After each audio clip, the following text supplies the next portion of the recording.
दादा थांबा, एवढे डबे तुम्ही कुठे घेऊन चाललात?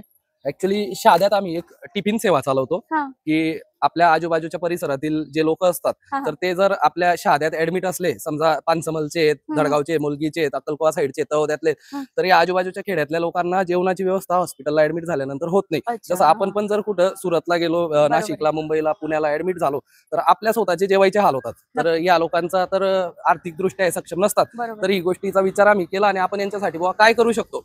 तर ही गोष्ट आमच्या लक्षात आली की यांना खरंच जेवणाची गरज आहे, भोजनाची या लोकांना गरज आहे. त्याच्यासाठी आम्ही टिफिन सेवा यांच्यापर्यंत पोहोचवण्याचा प्रयत्न सुरू केला आहे. मग ही टिफिन सेवा फक्त रुग्णांसाठीच असते की त्यांच्यासोबत आलेल्या? नाही, आम्ही रुग्ण आणि त्यांच्यासोबतचा एक नातेवाईक. अच्छा. आमची एक कॅपॅसिटी सध्या तेवढी आहे, म्हणून एक नातेवाईक आणि एक रुग्ण असं आम्ही देतो. अच्छा, मग शहादा शहरातल्या किती दवाखान्यांमध्ये ही सेवा पुरवली आता सध्या ही सेवा Kulkarni hospital, Vedant hospital, Shatayu hospital आणि श्रेयस ऍक्सिडेंट हॉस्पिटल अच्छा. अशा 4 हॉस्पिटलला नियमितपणे सुरू आहे.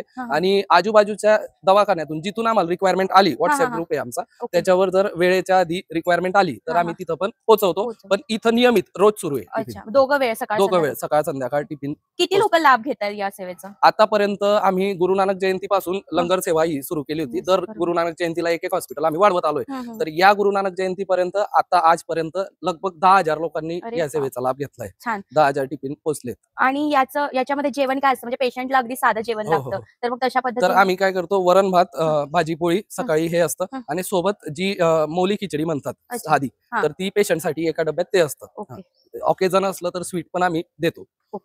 मग आता तुम्ही ही जी सेवा पुरवतात त्यासाठी फंडिंग कसं करत आहात? ऍक्च्युली फंडिंगचा तर प्रॉब्लेम आहेच. आम्ही सुरुवातीला जेव्हा एक हॉस्पिटल होतं तर त्यावेळेस आमचा मित्रांचा ग्रुप म्हणून ही सेवा सुरू केली होती. पण नंतर आम्ही असं ठरवलं होतं 365 दिवसांचे आपण 365 डोनर तयार करूयात आणि प्रत्येकाला याच्यात सम्मिलित करून ही सेवा आपण जास्तीत जास्त लोकांपर्यंत पोहोचवू शकू. तर आता तर फंड रेझिंगचा प्रॉब्लेम आहेच, म्हणून आम्ही या टिफिन सेवेचं फंड रेज करण्यासाठी आता सध्या एक प्रोग्राम करायचं ठरवलंय. गरबा वर्कशॉप आम्ही शाद्यात आणतोय आणि त्यातून जो फंड येईल तो पूर्णपणे या सेवेसाठी वापरण्याचा आमचा मोटो आहे. खूपच सुंदर. याचं म्हणजे काय तिकीट काय ठेवलंय मग त्याचं? आम्ही याच्यासाठी एक सेलिब्रिटी बोलवतोय, वनभा झाला आणि ग्रुप राजकोटहून, आणि त्याच्यासाठी तिकीट जे आहे ते 999 पर हेड, म्हणजे 999. ओके.